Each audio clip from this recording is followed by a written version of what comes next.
So I started when I was about 11 years old. I was a poet, and I had a few poems published in a journal, and I got kind of excited about that. And my father was a musician, always had instruments around the house, and so I decided I was going to start kind of linking these two worlds together. And he showed me 3 chords on a guitar, and I started taking my poems and adapting them into songwriting.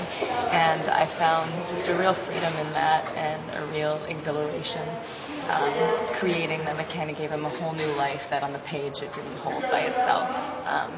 So that was kind of what ignited the spark, and started doing open mic nights and going from there. And that's kind of how it took off. I guess around that same time or shortly after that, when I started noticing the response that I was garnering from people. And music, I find, is the most universal art form. Everybody can relate, you know. Everybody feels and can be transformed by music.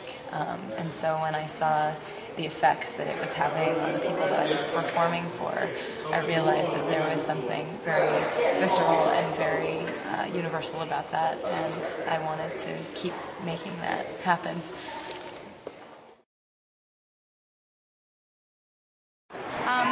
So I think that Bob Dylan would definitely be in my top 3 musicians.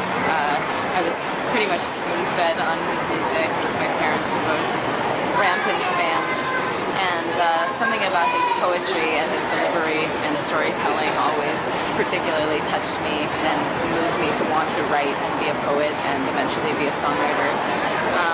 Nina Simone is another one who I discovered later in life, and probably in the past decade she has been completely transformative to me.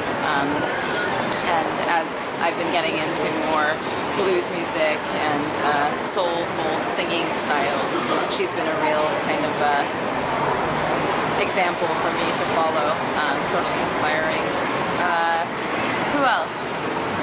Patty Griffin set me afire when I was in college. I listened to her first record, Living with Ghosts, and it was just so powerful and gorgeous, and I've been a diehard fan of Patty's for a long, long time.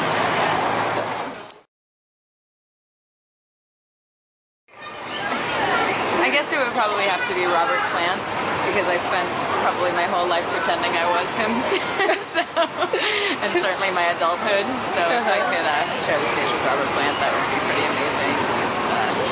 He's